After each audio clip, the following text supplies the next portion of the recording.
drop of morning dew upon the earth.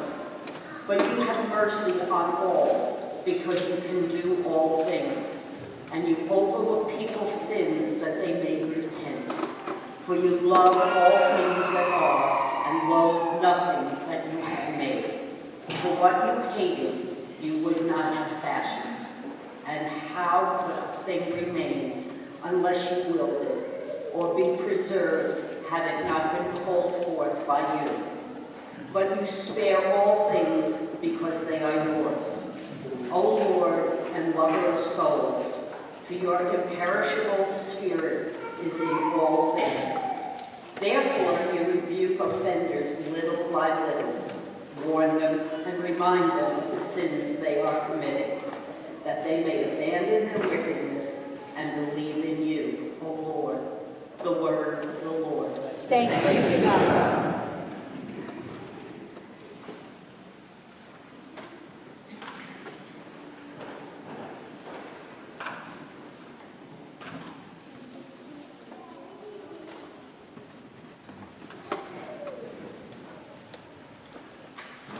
The responsorial psalm this morning is number 761. I will always thank the Lord.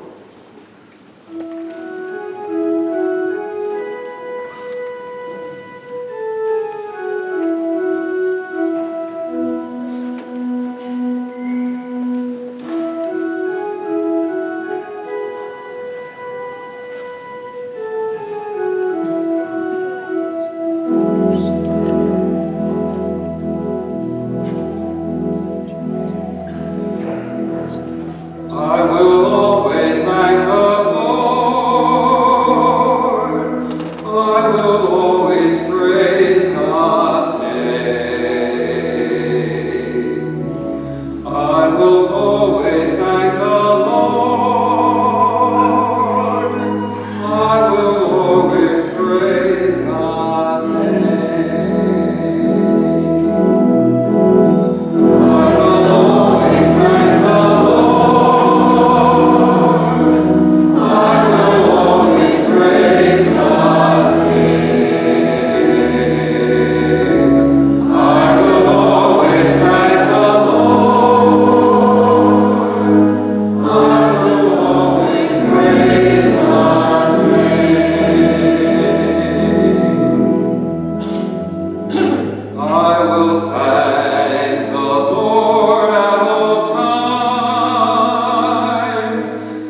A reading from the second letter of St. Paul to the Thessalonians. Brothers and sisters, we always pray for you, that our God may make you worthy of his calling and powerfully bring to fulfillment every good purpose and every effort of faith, that the name of our Lord Jesus may be glorified in you and you in him, in accordance with the grace of our God and Lord Jesus Christ. We ask you, brothers and sisters, with regard to the coming of our Lord Jesus Christ and our assembling with him, not to be shaken out of your minds suddenly, or to be alarmed, either by a spirit or by an oral statement, or by a letter allegedly from us, to the effect that the day of the Lord is at hand. The word of the Lord. Thanks be to God.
Now a man there named Zacchaeus, who was chief tax collector and also a wealthy man, was seeking to see who Jesus was. But he could not see him because of the crowd, for he was short in stature. So he ran ahead and climbed a sycamore tree in order to see Jesus, who was about to pass by that way. When he reached the place, Jesus looked up and said, "Zacchaeus, come down quickly, for today I must stay at your house." And he came down quickly and received him with joy. When they all saw this, they began to grumble, saying, "He has gone to stay at the house of a sinner." But Zacchaeus stood there and said to the Lord, "Behold, half of my possessions, Lord, I shall give to the poor. And if I have extorted anyone, I shall repay them 4 times over." Jesus said to him, "Today salvation has come to this house, because this man too is a descendant of Abraham. For the Son of Man has come to seek and to save what was lost." The Gospel of the Lord. Praise to you, Lord Jesus Christ.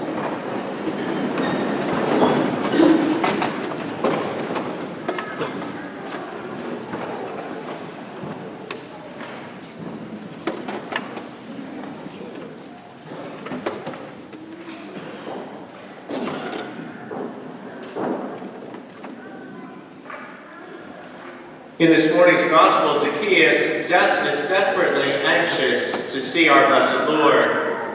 And this longing on the part of the tax collector, despite his dishonest occupation which challenged his relationship with both God and man, was because Zacchaeus had preserved somewhere in his heart a feeling for truth. For this reason, the human measure of things is capable of meeting the divine measure of things, and in this passionate wish of his to see our blessed Lord face to face, Zacchaeus comes up against 2 difficulties. He is a small man, and for this reason, he must find a way of catching the eye of the Lord, and this way will make him an object of derision. But are we not all small men, eclipsed by the crowd of society and prevented from seeing? And when this happens, we have to raise ourselves to new heights which are not ours, going above ourselves by God's grace, while still remaining as small and as poor as we were at the start. One particular drawback, as in the case of Zacchaeus, is the negativity of the crowd, because they grumble. Derision is generally what stops most of us emphatically than anything else in our quest for God. What will other people think? What will they say? Suppose I fail. I will never forget the day I told my mother that I wanted to be a priest. Until the day she died, she always said she was never so shocked as she was when I told her I wanted to be a priest. Her response is something I could never repeat from the pulpit. Later that day, she said, "Dan, if I were you, I would not say anything to anyone about this. Suppose you change your mind. Suppose you don't get accepted to the seminary, yada, yada, yada. The fear of grumbling. What will people say?" So I didn't say a word. About a week went by, and she said, "Dan, remember we decided not to tell anybody?" And I said, "Mom, I haven't told a soul." And she said, "Well, I have." I said, "Well, who'd you tell?" She said, "I told Terry Dwyer, who was one of her best girlfriends." I said, "Great, Mom, and who's Terry going to tell?" She said, "Terry will tell Pete, her husband, and they will tell no one else." This weekend and next weekend, every parish in the Diocese of Trenton is participating in the Call by Name program. This is not to be confused with our annual custom here at St. Mary of the Lakes to wear name tags in November so we can call each other by name. The Call by Name program, of which all priests and I are preaching on these weekends, is for you to recommend a young man here at St. Mary of the Lakes by name to consider the priesthood. And here's how it works. In the pews are cards, these cards right here. So take a card and think of a young man that you see at Mass or you see around the parish between the ages of 16 to 40 who you think has what it takes to be a priest. Write his name down, his address if you know it, his age, his phone, whatever you know about the guy. I'm going to take all the cards, vet them. I could probably fill out the blanks that you don't have via our parish database. Fill it out, put it in the collection basket. The vocation team, of which I'm a member, will take it from there. And the cards will also be available in the pews next weekend as well. This program has been implemented in more than a few dioceses in the country, and it has been very successful. A mini Call by Name program was tested piloted in Mercer County in our diocese earlier this year. Pastors, youth ministers, and directors of religious education were asked to recommend young men in their parish who are of high school and college age. A list of 90 young men was submitted to the vocation director. He in turn invited these 90 to a vocations evening, which included Mass and dinner with the bishop and about 8 of us priests. 30 of the 90 accepted the invitation, and at the end of the night, all the young men were asked to fill out a card and